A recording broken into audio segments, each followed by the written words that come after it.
અને એ મિત્રતામાં મિત્રો સાથે છે એ હરવું ફરવું, વાત કરવી, ભણવું, એ સમયને યાદ કરવું. તો એ સમયમાં મોટા ભાગે આપણી જે મિત્રતા હતી એ મિત્રતા છે એ સ્વાર્થ વિનાની હતી. કઈ રીતના એકબીજાને છે ઉપયોગી થઈ જઈએ, સહયોગી થઈ જઈએ, એ રીતની હતી. તો એ મિત્રતાને અત્યારે યાદ કરીએ તો આપણને છે એ એક તૃપ્તિનો અહેસાસ થાય છે. એ મિત્રતામાં આપણે એકબીજા માટે જે કામ કર્યા હોય એ યાદ કરીએ તો અત્યારે છે એક તૃપ્તિનો અહેસાસ થાય છે. એ તૃપ્તિને કીધું મૂલ્યમૂલક આસ્વાદન. તો જ્યારે એ ભાવનો નિર્વાહ કર્યો હતો ત્યારે તો તૃપ્તિ હતી જ, પણ જ્યારે હું જીવનમાં ફરીથી પાછું એને યાદ કરું છું ત્યારે એ મને એ તૃપ્તિ આપે છે.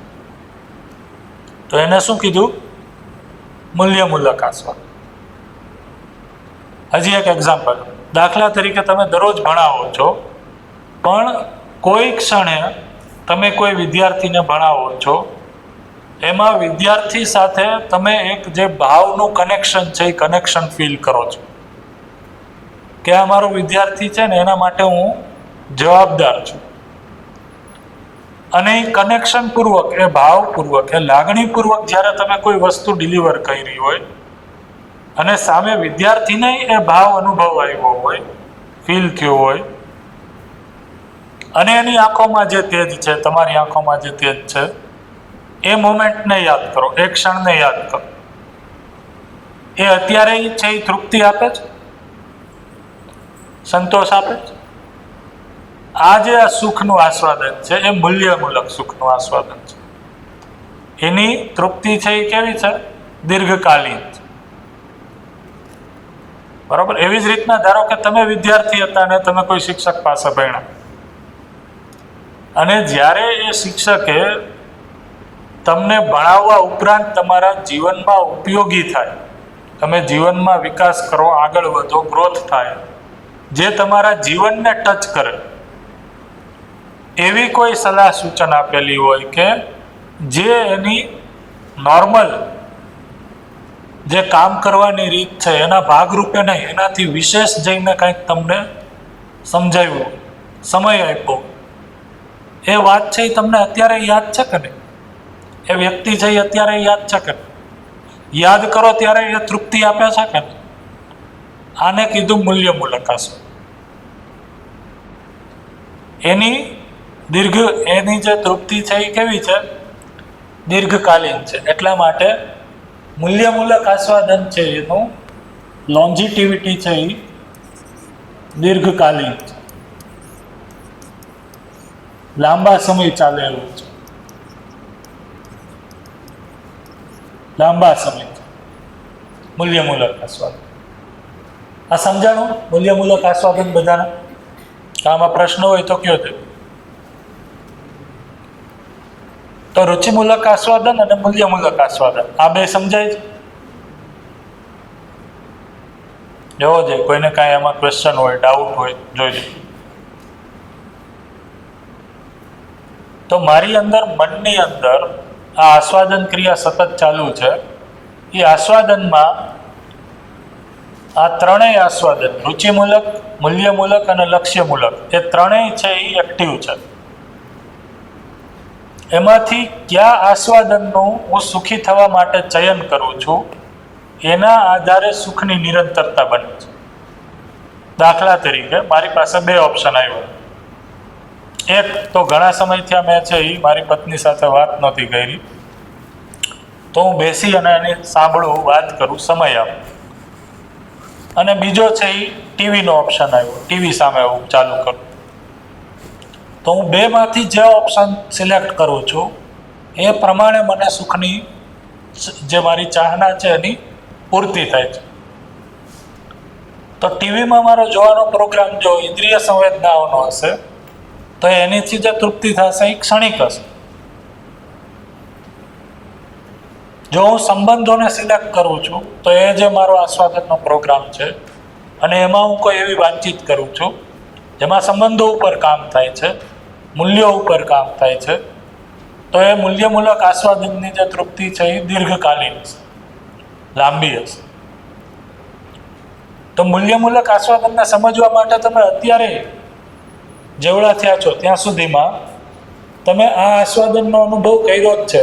તો સંબંધોમાં એવો સમય યાદ કરો કે જે યાદ કરીને તમને અત્યારે તૃપ્તિ અથવા તો સુખની અનુભૂતિ થાય છે. એને જ કીધું મૂલ્યમૂલક આસ્વાદન. આ ખ્યાલ આવ્યો? આ ધ્યાન જાય છે?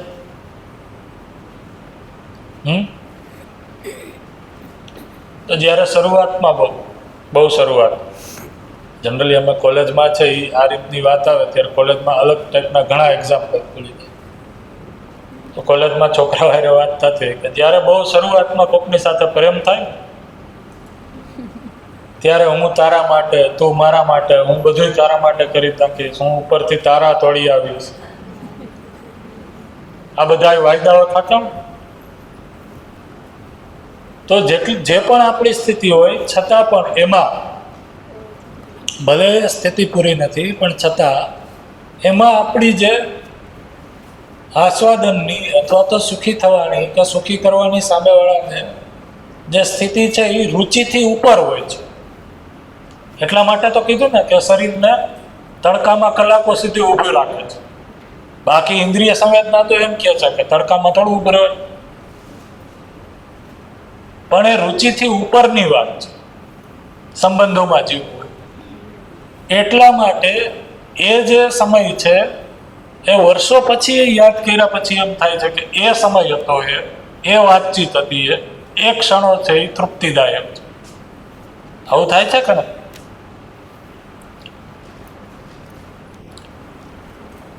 દાખલા તરીકે નવા લગ્ન થયા હોય ત્યારનો સમય યાદ કરો.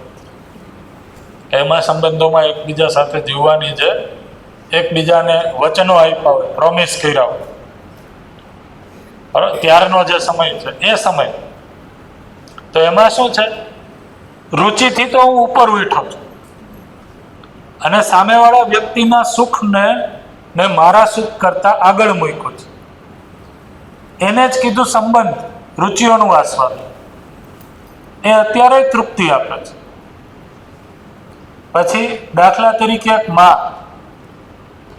માં છે એ જ્યારે બાળકને જન્મ આપે છે તો અસહ્ય વેદના સહીને, કારણ કે મૂલ્યમૂલક સંબંધ દેખાય છે તો એ જન્મ આપે છે અને શરૂઆતના સમયમાં પોતાના શરીર કે પોતાના રુચિઓનું સેકન્ડરી બીજે મૂકીને એના શરીરને સાચવણી આપે છે. એ સમય યાદ કરીએ અત્યારે તો એક પ્રકારની સુખની તૃપ્તિ કરાવે છે. એવી તૃપ્તિ છે એ રુચિમૂલક આસ્વાદનમાં થાય. દાખલા તરીકે કાલે તમે ગુલાબજાંબુ ખાધું હોય, એ આજે યાદ કરો તો હાલે? ટેસ્ટ આવી જાય? નહીં. એટલા માટે રુચિમૂલક આસ્વાદન છે એ ક્ષણિક છે. જે ક્ષણે એને આપણે લીધું ત્યારે જ એ સુખની અનુભૂતિ કરાવે. એ જીભ ઉપર છે ત્યાં સુધી, એ જીભમાં નિશ્ચિત જગ્યાએ છે ત્યાં સુધી. જેવું ગળાની નીચે ગયું એ ભેગું પૂરું. પણ સંબંધોમાં એવું નથી. મૂલ્યોનું આસ્વાદન છે એ દીર્ઘકાલીન છે એ અર્થમાં કે જ્યારે એને યાદ કરીએ છીએ ત્યારે એ જ તૃપ્તિને ફરીથી રિવાઇવ કરે છે. એટલા માટે દીર્ઘકાલીન છે, લાંબા સમયનું છે. મનની અંદર આ આસ્વાદન ચાલે છે. ત્રીજું છે એ લક્ષ્યમૂલક આસ્વાદન છે. તો લક્ષ્યમૂલક આસ્વાદન એટલે શું? તો જેના મૂળમાં લક્ષ્ય છે. તો લક્ષ્ય શું છે? તો લક્ષ્યમાં માનવ માટે માનવ લક્ષ્ય જ છે મૂળમાં. આ માનવ લક્ષ્ય છે એ શોર્ટમાં કહીએ તો શું છે? સમાધાન સંપન્ન થવું, સમજ સંપન્ન થવું.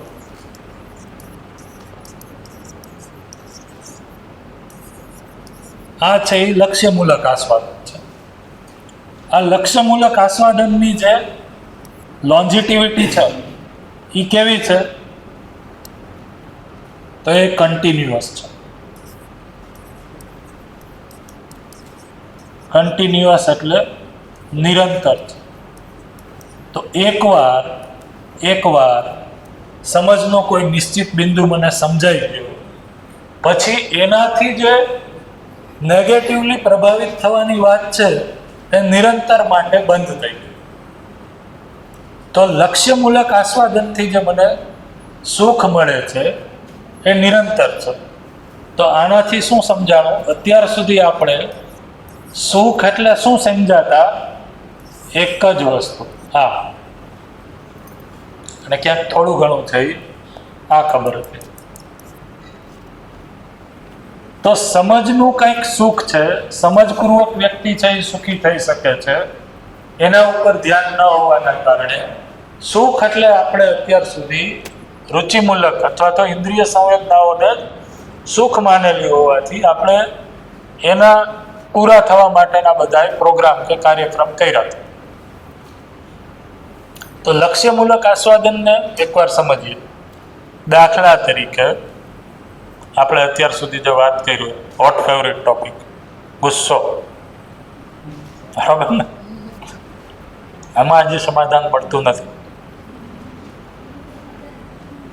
તો ગુસ્સો છે એ મારો સ્વભાવ નથી, એ મને સહજ સ્વીકૃત ભાવ નથી, એ તો મારી અંદર સમજની કમી છે, એનો અભાવ છે, એ છે. એ જ્યારે મને સ્વીકૃત થઈ જાય છે, સંપૂર્ણપણે સ્વીકૃત થઈ જાય છે, સહજ રીતના સ્વીકૃત થઈ જાય છે, ત્યારે સમજની અંદર જે નિશ્ચિત બિંદુઓ છે જેનાથી સમજ ભરાય છે, પૂરી થાય છે, અને આપણે જોશું 2 દિવસ આપણે ચર્ચા કરવાના એમાંથી એક બિંદુ મને પકડાઈ ગયું. શું? તો કે ગુસ્સો નહીં. ગુસ્સાની જગ્યાએ કયો ભાવ લઈ આવવાનો છે? સ્નેહનો. ગુસ્સો તો અભાવ છે. કોનો? સ્નેહનો. જેના પ્રત્યે સ્નેહ છે એના પ્રત્યે વિરોધ કે ગુસ્સો હોઈ શકે નહીં. તો અત્યાર સુધી હું ગુસ્સા ઉપર કામ કરતો હતો. ગુસ્સા ઉપર કામ કરવાનું જ નથી, કામ કરવાનું છે સ્નેહને સમજવા ઉપર. તો સ્નેહ સમજાઈ જશે તો ગુસ્સો આપોઆપ છે એ જે એનો અભાવ હતો, જે જગ્યા રોકેલી હતી, એ જગ્યા વહી જશે. તો જેવું સમજનું આ બિંદુ મને ક્લિયર થઈ ગયું, એવું હવે એ દિશામાં જે પણ દુઃખ મને મળતું હતું, જે બીજા વ્યક્તિના અયોગ્યતાના કારણે મને પ્રભાવિત કરતું હતું, એ દુઃખ મળતું તો બંધ થઈ ગયું. એટલા માટે આ જેન્યુઅનલી હું તમને કહું છું, જ્યારે આશા વિચાર ઈચ્છા ચાલુ થઈ ત્યારે તમે પ્રશ્ન મૂક્યો કે સાહેબ તમે આટલા દિવસથી સમજાવો છો, તમને કાંઈક આશા હોય ને? હા, આશા હોય, મને સુખપૂર્વક જીવવા માંડે એની આશા હોય, જેટલો હું સમજો છું એટલું જીવવા માંડે એની આશા હોય. પણ ધારો કે એવી રીતના ન જીવો તો, ન થાવ તો, ન કરો તોય હું તો મારી સમજ સાથે બનેલો જ છું. કારણ કે મારી અંદર છે સમજનું એ બિંદુ સ્થિર થઈ ગયું છે, ફિક્સ, કે માણસ સમજવા માંગે જ છે. આજ નહીં તો કાલે સમજવા માટે તૈયાર થશે. હું એકવારના પ્રયાસમાં નહોતો સમજો, એ નહીં સમજો તો પ્રયાસ છે એ હું ચાલુ રાખીશ. તમારા નેગેટિવ પ્રભાવથી હું પ્રભાવિત નહીં થઉં. કા? તો કે મારું સુખ દુઃખ છે એ તો મારા લક્ષ્યમૂલક આસ્વાદનમાં સ્થિર થઈ ગયું છે. શું સમજ સ્થિર થઈ ગઈ છે? સ્નેહ, ધીરતા, વિશ્વાસ. એટલા માટે બીજો કોઈ અભાવ છે એની જગ્યા લેતું નથી. તો એટલા માટે કોઈ પણ પ્રશ્નો આવે, કોઈ પણ રીતે આવે, ગમે એટલા આવે, તો મારી અંદર પહેલો વિચાર એ આવે છે કે વ્યક્તિ સમજવા માટે પ્રશ્ન કરે છે. હું પણ સમજવા માટે કરતો તો એટલા માટે પ્રશ્ન કરશે, તો પ્રશ્ન કરશે તો એનો જવાબ આપશું પ્રામાણિકતાથી જેટલો હશે એટલો. એટલા માટે છે એ અંદર કોઈ વિરોધ આવતો નથી. તો એટલો સમય છે એ મારું સુખ છે એ નિરંતર થઈ ગયું. તો આવા જેટલા પણ બિંદુઓ સમાધાનના છે, સમજના છે, એ પૂરા થતા જશે. એમ એક દિવસ છે આ સમજનું કામ પૂરું થઈ જશે. જેવું પૂરું થઈ ગયું એવું જ આ સુખની જે લોંગિટિવિટી હતી એ પૂરી થઈ અને નિરંતર થઈ ગઈ. અને આ નિરંતર એટલે એક શરીર યાત્રાની વાત નથી. આ એક શરીર યાત્રાની વાત નથી. આ હવે કાયમી જમાપુંજી થઈ ગઈ. એને જ કીધું સંસ્કાર. એને જ શું કીધું? સંસ્કાર. તો હવે મારા સંસ્કારમાં કાયમી થઈ સ્ટોર થઈ ગયું, અંકિત થઈ ગયું, ઇંકિત થઈ ગયું. હવે એમાંથી નીકળશે નહીં. તો હવે હું નેક્સ્ટ જન્મ લઈશ, નેક્સ્ટ શરીર યાત્રા હશે, એમાં પણ મારી અંદર બાય ડિફોલ્ટ છે એ માણસ છે એની ઉપર વિશ્વાસ કરવાની પ્રવૃત્તિ બનેલી રહેશે. જો એ સ્વીકાર થઈ ગયો હશે સંસ્કાર સ્વરૂપે. તો આ સમજાય છે? આ સમજાણું? આને કીધું લક્ષ્યમૂલક આસ્વાદ. તો જ્યારે હું સંપૂર્ણ સમાધાન સાથે થઈ જાઉં છું તો નિરંતર સુખ થવાની જે સુખી થવાની વાત છે, એ નિરંતર સુખી થવાની વાતમાં આપણું ધ્યાન છે એ લક્ષ્યમૂલક આસ્વાદન ઉપર જ્યારે જશે ત્યારે એ પૂરું થશે. જો મારું ધ્યાન છે એ રુચિમૂલક આસ્વાદન ઉપર હશે, એટલા માટે એ પ્રશ્ન છે. આ સમજાણો કે સાહેબ નિરંતર સુખી તો કોણ છે? કેવી રીતના થઈ શકાય? એ શક્ય જ નથી. તો એ શક્ય નથી ક્યારે? રુચિઓથી પૂરી કરવાથી. કોઈ રુચિ કે સુવિધાથી આપણે નિરંતર સુખી નહીં જ થઈ શકીએ, એમાં તમે સાચા છો. પણ જ્યારે મારું ધ્યાન છે એ મૂલ્યમૂલક આસ્વાદન ઉપર જાય છે, લક્ષ્યમૂલક આસ્વાદન ઉપર જાય છે, તો એમાં પોસિબલ છે. એનો અર્થ એવો નથી કે રુચિઓને અવગણીએ, રુચિઓ પૂરી નહીં થાય. રુચિઓ તો એમાં સમાહિત જ છે. આ સમજાય છે? તો એટલા માટે અહીંયા કીધું કે અહીંયા સહઅસ્તિત્વવાદના કાર્યક્રમમાં ઇન્દ્રિય સંવેદનાઓથી પર અથવા તો એને ત્યાગવાની વાત નથી, પણ એને લક્ષ્યમૂલક અને મૂલ્યમૂલક આસ્વાદનના પ્રકાશમાં નિયંત્રિત કરવાની વાત છે. એ નિયંત્રિત રહેશે જ. જે હમણાં વાત કરી, માનું એક્ઝામ્પલ આપ્યું, માં જ્યારે એના બાળક સાથે સંબંધ જોવે છે ત્યારે પોતે ભૂખી રહી અને એના બાળકને ખવડાવે છે, તો એની તો રુચિ પૂરી નથી થતી, પણ એને એનાથી મોટું સુખ કયું દેખાય છે? કયું દેખાય છે? કયું દેખાય છે? હા, મૂલ્યમૂલક આસ્વાદ, બાળકની સાથે એનો સંબંધ. એટલા માટે રુચિથી ઉપર થઈને ચાલે. એમ જ્યારે મને છે એ મૂલ્યમૂલક સુખ સમજાશે તો રુચિઓ મારી ઉપર હાવી નહીં થાય, ઇન્દ્રિય મારી ઉપર હાવી નહીં થાય. લક્ષ્યમૂલક સુખ સમજાશે તો લક્ષ્યમૂલક સુખના અભાવમાં સંબંધોને હું સમજી શકીશ અને સંબંધોને હું વધારે સારી રીતના નિભાવી શકીશ અને ઇન્દ્રિય સંવેદનાઓનો પણ સદુપયોગ કરી શકીશ. તો અહીંયા ઇન્દ્રિય સંવેદનાઓને કાપવાની, મારવાની, ત્યજવાની, ત્યાગવાની વાત નથી, પણ એને નિયંત્રિત કરવાની વાત છે. એ સંયમિત થશે જ, કરવી નહીં પડે. જ્યારે એનાથી મોટું સુખ દેખાશે ત્યારે. આ સમજાય છે? આ ખ્યાલ આવે છે? તો આ ત્રણ પ્રકારના આસ્વાદન છે એ ક્યાં ચાલુ છે? મનની અંદર ચાલુ છે. અહીંયા રુચિમૂલક, મૂલ્યમૂલક અને લક્ષ્યમૂલક. એમાં જ્યારે મેજોરિટી આપણે કહીએ તો અત્યારની સ્થિતિમાં આપણું આસ્વાદન જે થતું હોય છે, મેં કીધું એમ કે રુચિઓનું આસ્વાદન, ઇન્દ્રિય સંવેદનાઓનું આસ્વાદન વધારે થતું હોય છે. નેક્સ્ટ છે એ મૂલ્યોનું આસ્વાદન, સંબંધોનું, અને બહુ રેર ક્યારેક આવા કોઈ પ્રોગ્રામ હોય ત્યારે આપણું ધ્યાન જાય તો એમાં લક્ષ્યનું આસ્વાદન છે એ પણ થતું હોય છે. અધરવાઇઝ આપણું મન વધારે છે એ આ રુચિઓ તરફ છે એ વળેલું હોય છે. એટલા માટે કાલે સાહેબ તમે કહેતા હતા કે મન ચંચળ છે એ શું કામ છે? કારણ કે મન છે એ ક્યાં અત્યારે રસજ્ઞ છે. મનનો સ્વભાવ છે કે મન છે એ ઇન્દ્રિય સંવેદનોમાં રસ ગોતે છે. હવે આ ઇન્દ્રિય સંવેદનાઓ છે એની ઘણી બધી વેરાયટી છે. તો એક વેરાયટીને ટેસ્ટ કરે, પછી એમ લાગે કે આ તો બરોબર નથી, હજી કાંઈક ચેક કરી લો, તો બીજી વેરાયટીને ટેસ્ટ કરીશ. એ ચેક કરી લીધા પછી એમ કહ્યું કે આ એ બરોબર નથી, તો ત્રીજી વેરાયટીને ચેક કરી લઈશ. તો રુચિમાં આ એક જે સંવેદના છે મેં કીધું એમ, ધારો કે આ એક સંવેદના છે રસ, એના જ કેટલા કોમ્બિનેશન છે? હા, માર્કેટ એનાથી જ ભરેલું છે. એટલે તો આપણો માર્કેટમાં પ્રોગ્રામ છે એમાં જલ્દી કોઈ આવતા નથી. માર્કેટમાં આ એક પ્રોગ્રામ છે, પણ માર્કેટ અને આપણે પોતે આમાં છે એ ડૂબેલા છે, રિસર્ચ રસજ્ઞ છે.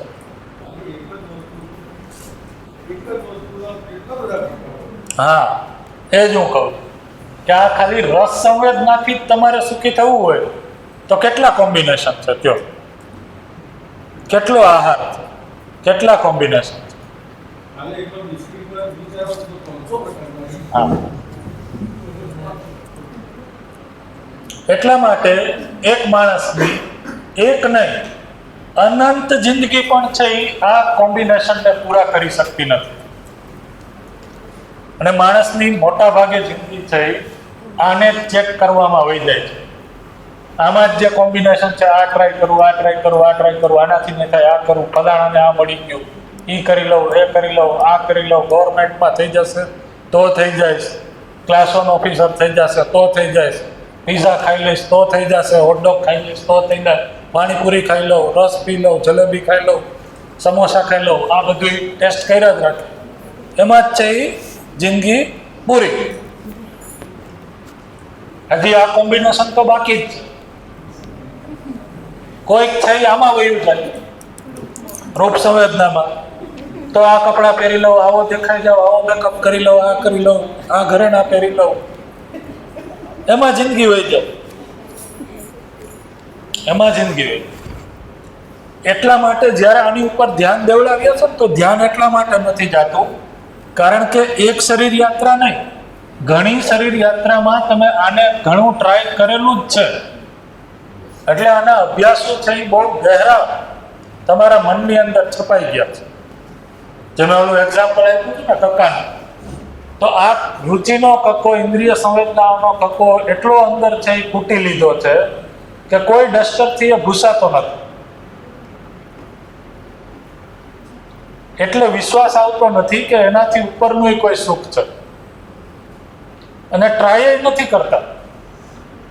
ટ્રાય કરવાની જ ઈચ્છા નથી થતી કે હજી આના જ વેરાયટી બાકી છે ને કરી લઈએ, હજી તો થોડીક કેપેસિટી છે, હજી તો શરીરે સાથ આપે છે, હજી રૂપિયા પડ્યા છે તો કરી લે, અને ન પડ્યા હોય તો કમાઈ નહીં કરીએ, પણ કરીએ તો પહેલા 5,000 વાળો મોબાઈલ, પછી 10,000 વાળો, પછી 15,000 વાળો, એનાથી એ ન થાય તો આઈફોનથી ન થાય તો આઈફોનમાં હીરા જડી ગયો.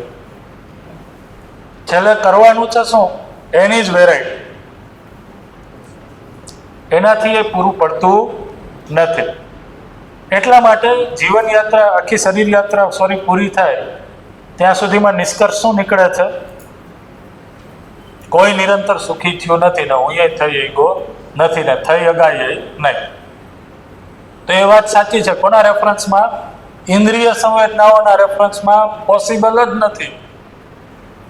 અને એટલા માટે જ પોસિબલ નથી કે માણસનું ધ્યાન જાય પ્રાકૃતિક રીતે કે આનાથી કોઈ મોટી વસ્તુ છે આ અને આ, એની ઉપર ધ્યાન જાય. એટલા માટે પ્રકૃતિએ એ વ્યવસ્થા કરી છે.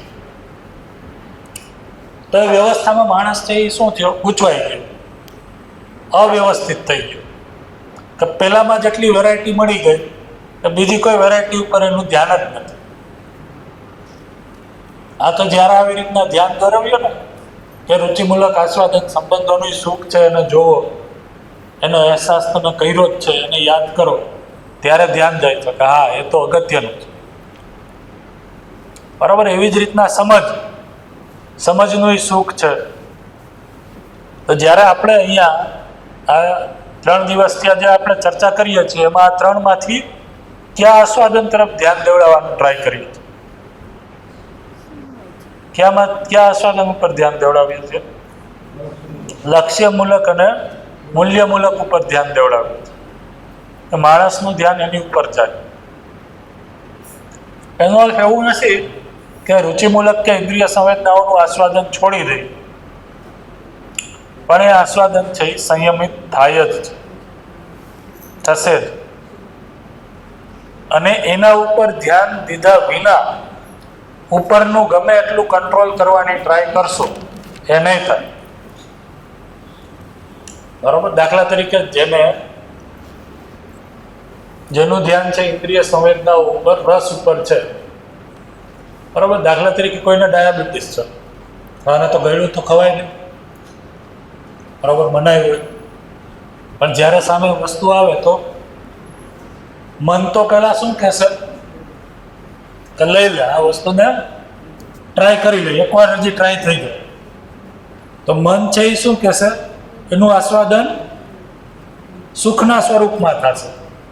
સુખી થવા માટે આ આસ્વાદન કરવું, આ જે સામે વસ્તુ આવી છે મારા રુચિને સંતોષે છે તો એને ચયન કરી લે અને સિલેક્ટ કરી લે. પણ શરીર છે એનાથી હેરાન થાય છે,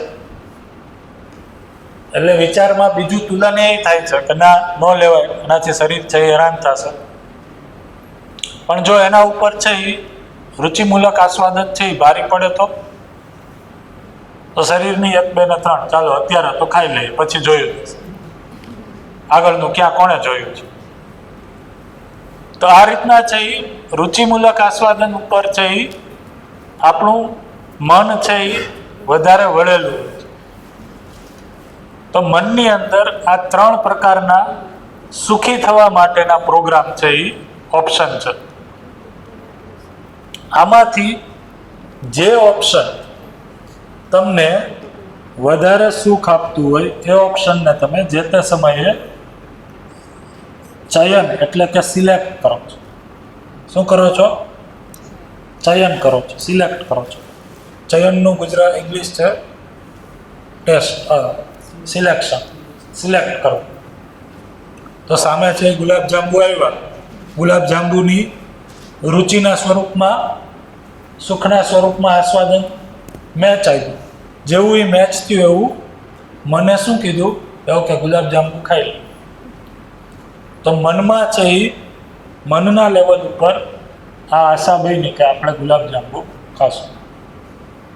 તમને જે ભાવતું હોય તો ગુલાબજાંબુ લખું છું, તમને જે ભાવતું હોય એ તમે વિચારે. તો એનું છે એ અહીંયા ચયન થઈ જશે. તો એ ખાવાની, એ પૂર્વક સુખી થવાની મારી અંદર આશા બની. સમજાણું? એ પૂર્વક સુખી થવાની મારી અંદર આશા બની. આ રીતના છે મનની અંદર આસ્વાદન અને ચયન એ સતત ચાલે છે. તો સુખનું આસ્વાદન સતત બનેલું છે, એટલા માટે આ જે ક્રિયા છે, આ સાઈડ જે ક્રિયાઓ થાય છે જીવનની અંદર, એને આપણે સ્થિતિ ક્રિયા કહીએ. આ સ્થિતિ ક્રિયા છે એ સતત મારી અંદર બનેલી છે, સ્થિતિ સ્વરૂપ. આ સ્થિતિ ચયન નામની ગતિને કરાવે છે, એને કીધું ગતિ ક્રિયા. તો મારી અંદર જો રુચિની સ્થિતિ સતત સુખ માટે બનેલી હશે તો ગતિ સિલેક્શનમાં છે એ રુચિમૂલક આસ્વાદનની જ આવશે. આ સમજાણું? મારી અંદર જો આસ્વાદન માટે જે સુખનું છે એના માટે મૂલ્ય બનેલું હશે તો ચયન મૂલ્યનું થશે. જો લક્ષ્ય બનેલું હશે તો બાય ડિફોલ્ટ ચયન છે એ